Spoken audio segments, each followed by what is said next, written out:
C'est un immeuble de 3 logements à Ivry-sur-Seine, en banlieue parisienne. Une structure bois, avec façade brique côté rue, un clin d'œil bostonien à la manufacture des œillets qui est une signature forte de la ville. Je suis dans un projet coopératif qui s'appelle Copcoto. Donc j'avais approché la difficulté de l'exercice que j'ai mené cette fois-ci seule en autopromotion. L'ambition du projet, c'était de mener une opération avec un coût qui soit maîtrisé. Et la spécificité, c'est que c'est une SCI familiale avec mes enfants. À terme, l'objectif est que 2 soient occupés donc, par la famille et 1 soit loué. À prix très en deçà du marché, on vise le PLS. La participation du maître d'ouvrage, c'est aussi une attention aux entreprises, une limitation totale des délais de paiement. Moi, j'ai considéré que l'architecte était un sachant. J'ai accepté qu'on se passe de bureau d'études et sur le montage financier et économique, j'ai assumé le fait de me passer de dommage ouvrage, par exemple, et ça, c'est une surassurance. J'ai considéré que cette exigence-là, je n'allais pas la respecter. Et comment j'ai fait? Justement parce que dans mon montage financier, l'emprunt a servi à acheter le terrain et c'est les fonds propres qui ont servi à financer le projet. Cette liberté qu'on a pu se donner, ça a été d'essayer des éléments techniques qu'on n'a pas le droit d'essayer lorsqu'un bureau d'études ne serait pas d'accord avec nous de lier leur destin au nôtre. Et donc, on s'est autorisé de prendre des matériaux, de détourner leur domaine d'emploi. On a fait des notes de calcul que les architectes d'habitude ne veulent surtout pas faire. On s'est permis des solutions techniques qu'on est allé chercher en Suisse.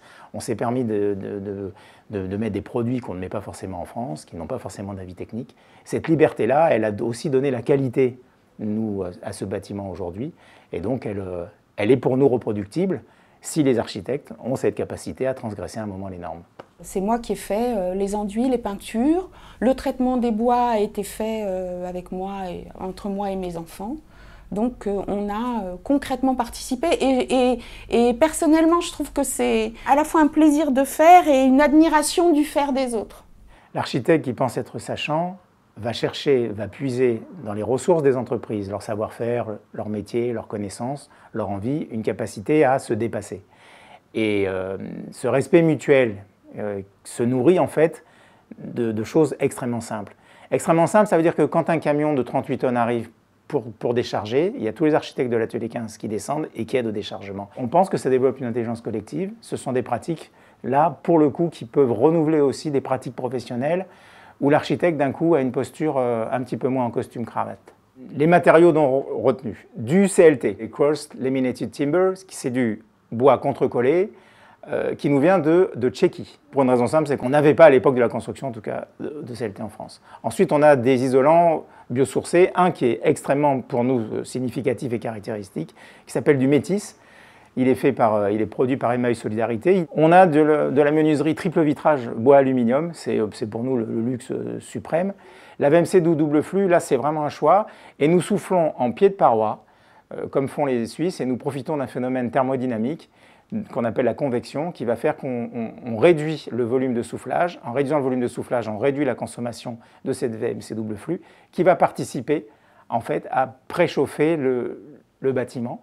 Et puis on a un plancher chauffant électrique.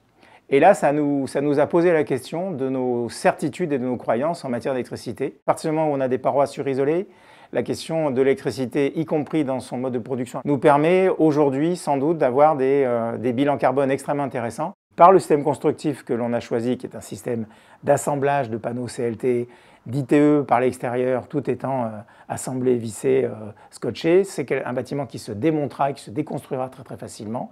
L'objectif étant de recycler le plus possible de ces produits-là à l'avenir.